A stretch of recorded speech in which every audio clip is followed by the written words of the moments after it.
there are almost 5 themes in his writings overall.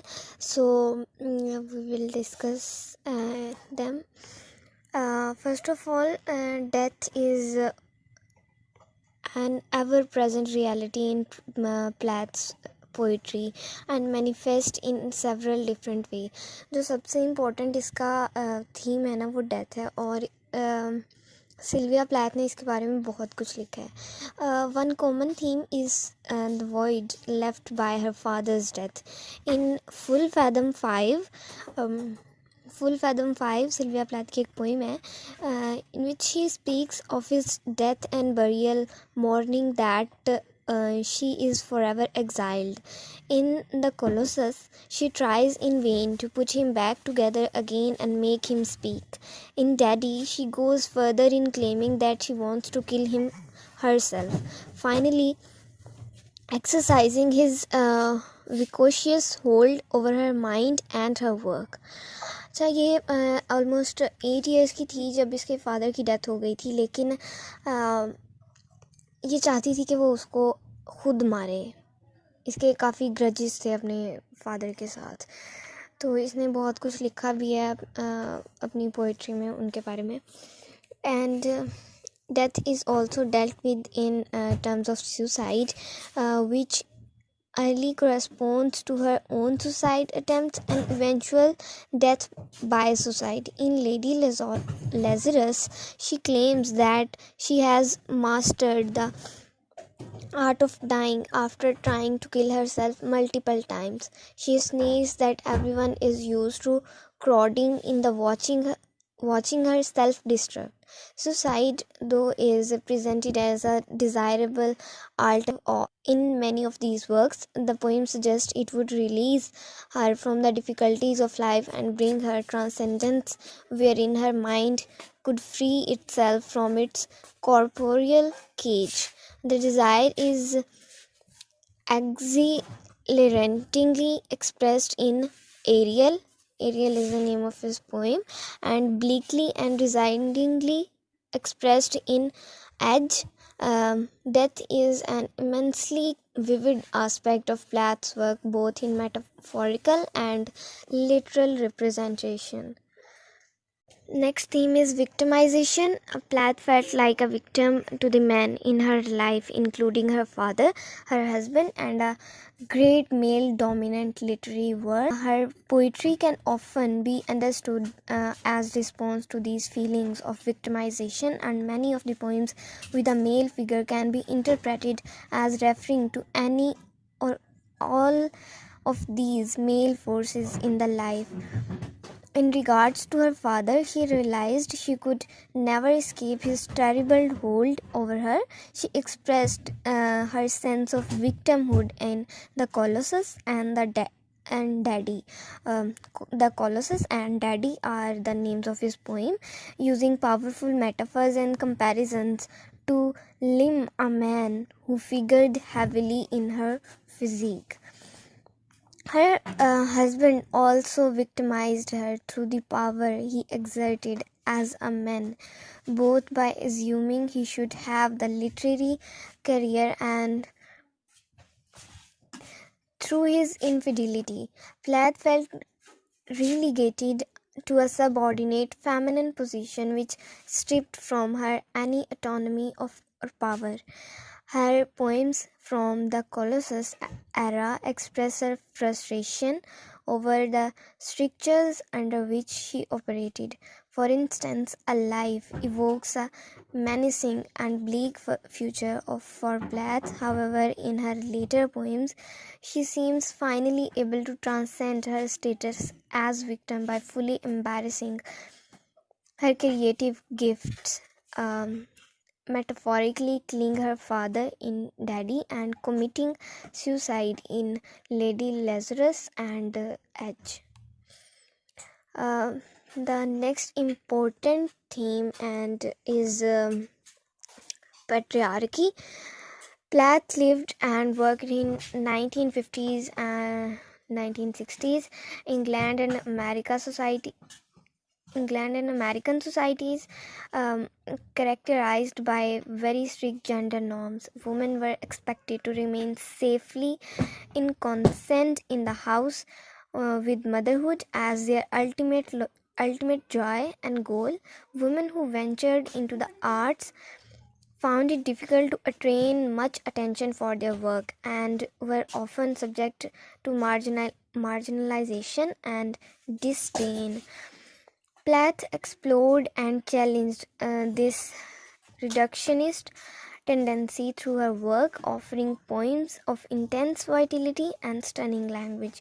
She depicted the bleakness of the domestic scene, the disappointment of pregnancy, the despair over her husband's infidelity, her tortured relationship with her father, and her attempts to find her own creative voice. Im, im, Amidst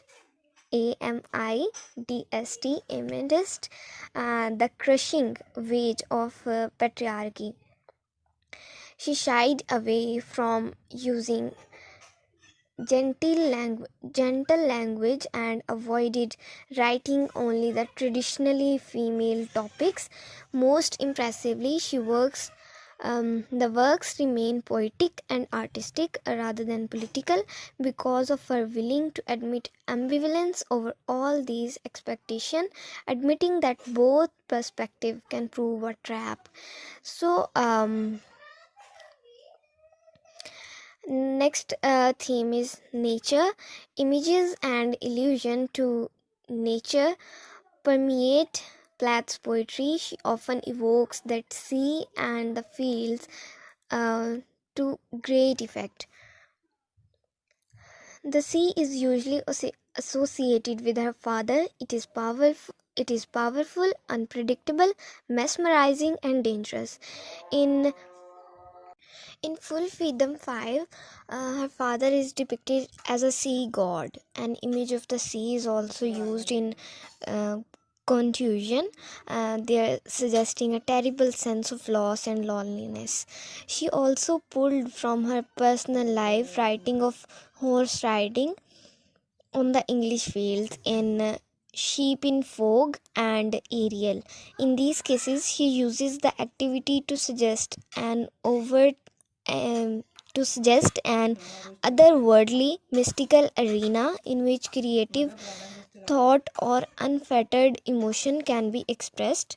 Nature is also manifested in the bright red tulips which jolt the listless Plath from her post operation stupor, insisting that she return to the world of the living.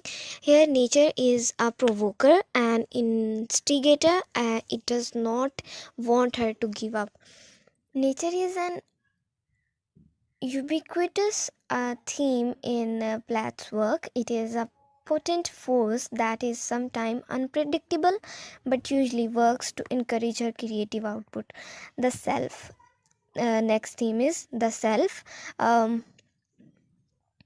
Plath has often been grouped into the confessional movement of poetry. One of the reasons for this classification is that she wrote extensively of her own life, her own thoughts, her own worries. Any great artist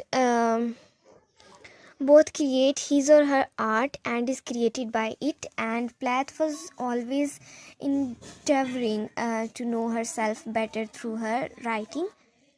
She tried to come to terms with her personal demons and tried to work through her problematic relationships. For instance, she tries to understand her ambivalence about motherhood and try to vent her rage at her failed marriage. However, her exploration of herself can also be understood as an exploration of the idea of the self as it stands opposed to society as a whole and to other people whom she did not particularly like. Joyce Carol Oates wrote that even Plath children seem to be merely the object of her perception rather than subjective extensions of herself. The specific of Plath's work were drawn from her life but endured to transcend those to ask more universal questions.